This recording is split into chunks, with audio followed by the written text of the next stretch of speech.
So, garage talk.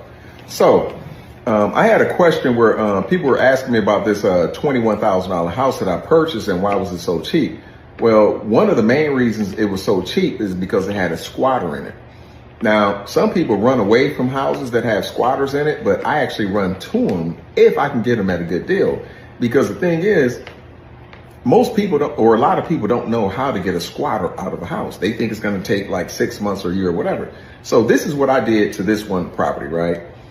So I bought the house, and then after we closed on the house, I had my contractor go to the house and, knock on the door to talk to the person who was in charge.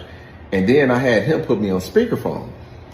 Once he put me on speakerphone, I talked to the young lady and I said, hey, I introduced myself. My name is Rob Perry. I just purchased a home.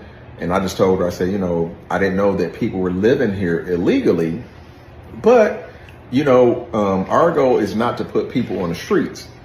And so we can do it one of two ways. I can contact my attorney. It's going to cost me about $1,500 to go through the court proceedings. I said, or I can give you that money to help you transition to a new property.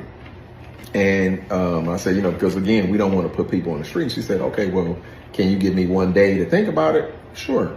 Because I'm very respectful, whatever. Even though they're living there illegally, got to be respectful. The next day she called and said, hey, you know what?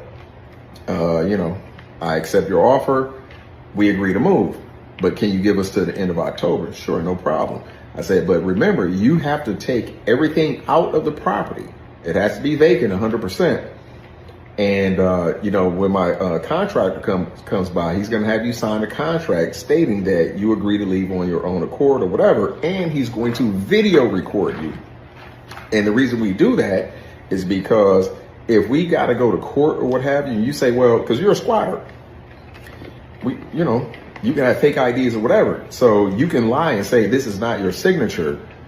And, but if we have you on video, you can't lie with that. So we have you sign a contract, we get a copy of your ID, and we record you video wise, signing everything with you verbally saying, I am agreeing to leave at this time, et cetera, et cetera.